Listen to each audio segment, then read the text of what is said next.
السلام علیکم ورحمۃ اللہ وبرکاتہ۔ خوش آمدید کہتا ہوں اپنے اس چینل پر، اور اللہ سے دعا کرتا ہوں کہ اللہ تعالیٰ سب کو اپنے حفظ و امان میں رکھے۔ جیسا کہ پچھلی ویڈیو میں ہم نے آپ کے ساتھ وضو کے مسائل شیئر کیے تھے، تو آج کی اس ویڈیو میں وضو کے توڑنے والی چیزوں کو بیان کریں گے۔ ویڈیو اچھی لگی تو لائک ضرور کریں، جزاک اللہ۔ مسئلہ نمبر 1، پخانہ، پیشاب اور ہوا جو پیچھے سے نکلے اس سے وضو ٹوٹ جاتا ہے، البتہ اگر آگے کی راہ سے ہوا نکلے، جیسا کہ کبھی بیماری میں ایسا ہو جاتا ہے، تو اس سے وضو نہیں ٹوٹتا، اور اگر آگے یا پیچھے سے کوئی کیڑا جیسے کینچوا یا کنکری وغیرہ نکلے تو بھی وضو ٹوٹ جاتا ہے۔ مسئلہ نمبر 2، اگر کسی کو کوئی زخم ہوئی، اس میں سے کیڑا نکلے یا کان سے نکلا، یا زخم میں سے کچھ گوشت کٹ کر گر پڑا اور خون نہیں نکلا تو اس سے وضو نہیں ٹوٹا۔ مسئلہ نمبر 3،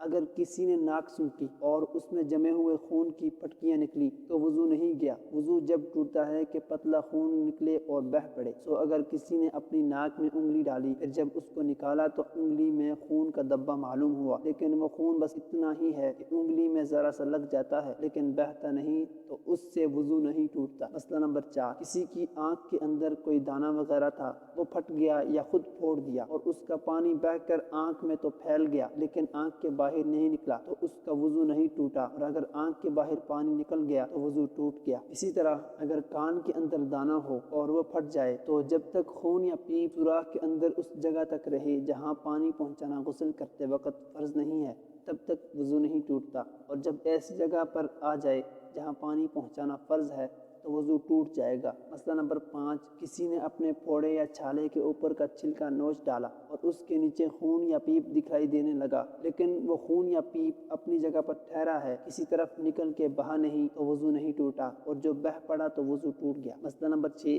کسی کے پھوڑے میں بڑا گہرا گاؤ ہو گیا، تو جب تک خون یا پیپ اس گاؤ کے سوراخ کے اندر ہی اندر ہے، باہر نکل کر بدن پر نہ آئے تو اس وقت تک وضو نہیں ٹوٹتا۔ مسئلہ نمبر 7، اگر پھوڑے پھنسی کا خون خود نہیں نکلا بلکہ خود کسی نے دبا کر نکالا، تب بھی وضو ٹوٹ جائے گا جبکہ خون بہہ جائے تو۔ مسئلہ نمبر 8، کسی کے زخم سے ذرا ذرا خون نکلنے لگا، اس نے اس پر مٹی ڈال دی یا کپڑے سے نوچ لیا، پھر ذرا سا نکلا پھر نوچ ڈالا، اسی طرح کئی دفعہ کیا کہ خون بہنے نہ پایا، تو دل میں سوچے اگر ایسا معلوم ہو کہ اگر پوچھا نہ جاتا تو بہہ جاتا تو وضو ٹوٹ جائے گا، اور اگر ایسا ہو کہ پوچھا نہ جاتا تب بھی نہ بہتا تو وضو نہ ٹوٹے گا۔ مسئلہ نمبر 9، کسی کی تھوک میں خون معلوم ہوا، تو اگر تھوک میں خون بہت کم ہے اور تھوک کا رنگ سفیدی یا زردی مائل ہو تو وضو نہیں گیا، اور اگر خون زیادہ یا برابر ہے اور رنگ سرخی مائل ہو تو وضو ٹوٹ گیا۔ مسئلہ نمبر 10، اگر دانت سے کوئی چیز کاٹی اور اس چیز پر خون کا دھبا معلوم ہوا، یا دانت میں خلال کیا، خلال